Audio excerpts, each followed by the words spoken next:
ونسلم على رسوله الكريم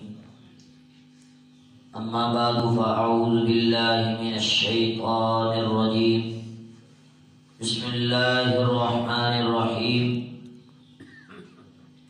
دوستو عزیزو بزرگو رمضان المبارک دی فضیلت اور اہمیت کے حوالے دینا ایک حدیث پاک جڑی بڑی مفصل ہے اور بڑی مشہور ہے۔ صحابہ فرماتے ہیں کہ نبی رحمت صلی اللہ تعالی علیہ وآلہ وسلم مسجد نبوی کے اندر تشریف لے کے آئے اور صحابہ دیکھتے سن کہ نبی پاک علیہ الصلوۃ والسلام جسے منبر پاک کی طرف جلوہ گر ہونے لگتے تھے، صحابہ قریب قریب ہو کے بیٹھ جاتے کہ نبی پاک علیہ الصلوۃ والسلام کچھ فرمان لگے نے۔ اس واسطے آقا علیہ الصلوۃ والسلام جنہوں مسجد نبوی کے اندر منبر دے قریب گئے، صحابہ قریب ہو گئے منبر دے۔ صحابہ فرماتے ہیں کہ اسی ویکھیا نبی پاک نے منبر کی پہلی سیڑھی تے قدم مبارک رکھیا تے فرمایا آمین، پھر دوسری سیڑھی تے قدم مبارک رکھیا تے پھر فرمایا آمین، پھر تیسری سیڑھی تے جلوہ گر ہوئے تے پھر فرمایا آمین۔ نبی پاک نے صحابہ نو واضح فرمایا،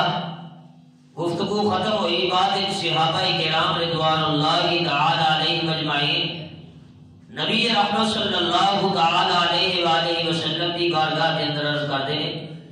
آقا اج تو پہلے اسی اس طرح کا معاملہ نہیں دیکھیا کری، کی وجہ ہے کہ تسی منبر رسول تے بیٹھتے ہویا ہر سیڑھی دے اوتے آمین فرمایا ہے؟ نبی پاک علیہ الصلوۃ والسلام نے فرمایا کہ جیسے میں منبر کی پہلی سیڑھی تے قدم رکھیا کہ جبریل امین آ گئے نے۔ جبریل امین نے آ کے ایک بندے دے حق دے وچ بد دعا کیتی ہے اور میں او دے تے آمین آکھی۔ عرض کیتی یا رسول اللہ وہ کیڑا بد نصیب ہے جدے واسطے جبریل بد دعا کردا ہے پیا اور نبیوں دا امام آمین کہندا ہے پیا؟ آقا کریم علیہ السلام نے فرمایا میرے پیارے صحابہ جبریل نے بد دعا کیتی ہے کہ یا رسول اللہ وہ بندہ برباد ہو جائے، توجہ کرنا توجہ، او بندہ برباد ہو جائے، او دا کھ نہ رہ جائے، او ہلاک ہو جائے، او دا خانہ خراب ہو جائے، جیدی زندگی دے اندر رمضان المبارک دا مہینہ آوے اور او اس مہینے دے اندر عبادت کر کے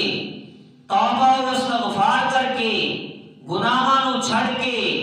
اللہ پاک کو معافی مانگ کے جنت کا حقدار نہ بن سکے تو برباد ہو جائے۔ بات دعا کرنے والے کون نے؟ جبریل امین۔ اور آمین کہنے والے کون نے؟ سارے نبیوں دے امام۔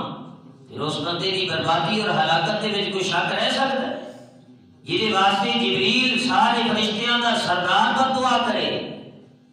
اور نبیوں دا امام اور نبیوں دا سردار آمین کرے؟ اور کیدے حق دے وچ بد دعا کیتی ہے؟ کہ جنہیں رمضان المبارک دی قدر نہیں کی، جنہیں رمضان شریف کی قدر نہیں کی تھی۔ اور پھر فرمایا جس نے میں دوسری سیڑھی پہ قدم رکھیا جبریل نے پھر بد دعا کی تھی کہ یا رسول اللہ جڑے بندے دے سامنے تہاڈا ذکر ہو جائے، تہاڈا نام نامی اسم گرامی آ جائے اور او دی زبان دے اوتے درود و سلام دے ترانے جاری نہ ہون تے وہی بندہ برباد ہو جائے۔ نبی پاک علیہ الصلوۃ والسلام دا ذکر سن کے، آقا دا نام سن کے درود پاک نہ پڑھنا ایویں بربادی، ہلاکت اور خانہ خرابی دی علامت ہے۔ اسی اکثر بیوی پا کے بیٹھے رہنے ہیں، نبی پاک دا ذکر ہوتا رہتا ہے، جھوم کے کہنا چاہیے جس نے نبی پاک دا نام آوے کہنا چاہیے صلی اللہ علیہ وسلم، نبی پاک دے درود و سلام پڑھنا چاہیے۔ جڑا نہ پڑھے وہ دے واسطے جبریل دی بد دعا اور نبی پاک دی آمین۔ اور تیسرے نمبر تے فرمایا کہ تیسری بد دعا جبریل امین نے دیتی۔ عرض کرتے ہیں یا رسول اللہ جڑے بندے دے والدین ضعیف العمر ہون وڈیری عمر دے ہون یا نہ دو دے وچوں ایک موجود ہوئے ماں یا باپ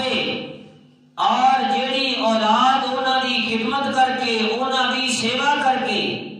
جنت دی حقدار نہ بن سکے فرمایا یہ بھی برباد ہو جائے ہلاک ہو جائے یہ بڑے بھی کھ نہ رہے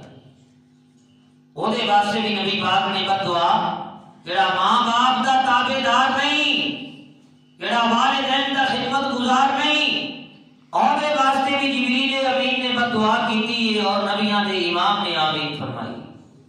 اس واسطے بد نصیب کیڑے بندے نے تین رمضان المبارک دی قدر نہ کرنے والا نبی پاک دا ذکر سن کے درود پاک نہ پڑھنے والا ماں باپ کی خدمت کر کے جنت کا حقدار نہ بننے والا ہے تین بندے اس طرح دے کہ جبریل امین نے انہاں دے حق وچ بد دعا دیتی اور نبی پاک نے آمین فرمائی اس واسطے دوستو عزیزو بزرگو اسی اپنے آپ تے غور کریے کہ انہاں بد نصیباں دے وچ کتے ساڈا نام تے نہیں انہاں بد نصیب بندیاں دے وچ ساڈا نام تے موجود نہیں اس واسطے سانو اپنی اپنی فکر کرنی چاہیے اپنے آپ کو ٹھیک کرنا چاہیے رمضان المبارک نو احترام دے نال گزارنا چاہیے نبی پاک تے درود پاک پڑھنا چاہیے اور والدین کی خدمت کرنی چاہیے دعا ہے اللہ پاک سانو عمل دی توفیق نصیب فرمائے